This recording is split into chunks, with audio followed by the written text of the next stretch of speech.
But by forward waters streaming. But by forward waters streaming, time engrieves the yellowing page. But you, all membrane quilted, lengthened by sesquipedalian contrarieties of a mind half fabricked, you stretch a hardened belly to the kitchen and reply, Strethit, Wesk forenda, Stagit kilp, in milked accents.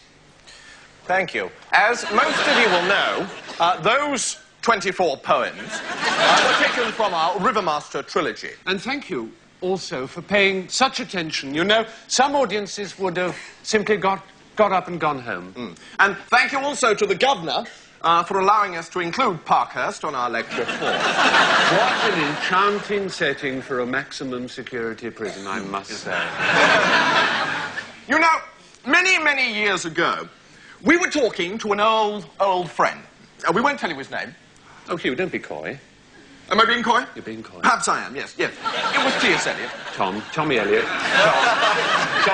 Tom Eliot. Tommy. Yes, and Tom remarked to us, didn't he, that English culture was in a state of vacuum. A kind of wasteland, was the way he put it. He pointed out that our language was becoming increasingly unable to cope with the post-war condition of despair into which society... State? Yes, post-war state. You're right, the post-war state of despair into which society... Did he say society had been flung or thrown?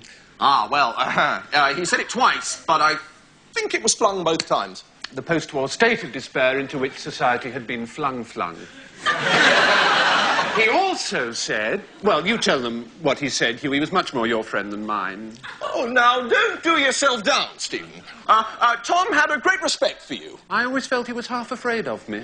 Jealous, perhaps. Well, I wouldn't put that past him, the old shit. Well, I'll tell you what it was that he said. It was a blustery July afternoon in mid-December of 1929. And Tom turned to me and he said, and I've only ever forgotten this once, he said, Hugh, let us, and Stephen, although I am half afraid of you. And perhaps a little jealous. Yes, all right. Let us make a vow. Do you remember, Stephen, the vow we made, the four of us? Was it 4?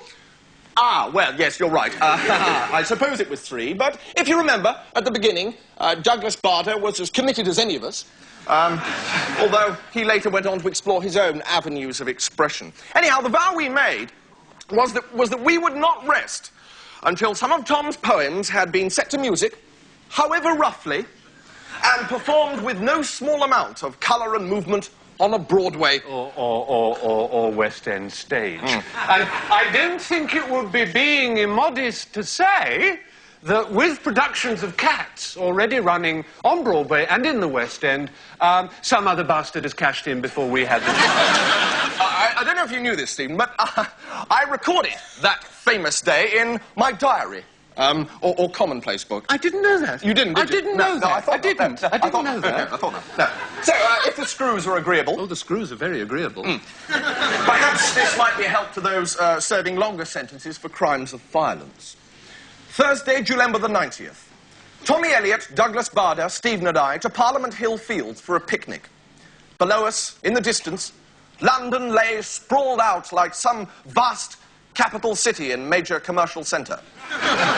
Stephen suddenly addresses us all. Tom, Douglas, Hugh, I have to tell you, I am not as other men. My needs, my urges are different. Yes, you'd skip that bit, actually, Hugh. In the dormitories, after lights out... Scouting... No, Tommy talked of his vision of breathing poetry and art into the souls of all men. Douglas said he'd have a shot at doing the same thing with aeroplanes. Already I sense he is growing apart from us. I begged Tom to tell us how his vision could be realized. There was a moment of absolute stillness. Douglas picked a buttercup.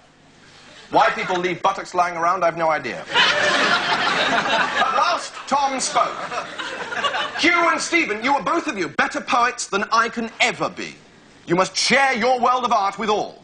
You know, said Stephen, there was a small rubber nodule in the showers Yes, that I I think used we to... could probably finish the entry there, because that's really why we're here, to share with you, mates... Inmates. Inmates. Something of our sympoetry, or, as we've been kind to call it enough, our poems. Is that right? Yes. Well, I've got a poem here that we're going to read to you. We call it quite simply Legement. And here it is. We'd like to read it to you now. Right. The webbing span and floated free. Her manse contain. A moment loved, a moment dead. The Lord is kind. Das Akzente Kind. Stapling, stoppling, melted cheese. Chapling, chopling, squares of lust. A wazzer, a wazzer. Dreg, dreg. Hide your noose, the hangman. Hide your noose, the hangman. The hangman, the hangman, the hangman, the hang, the...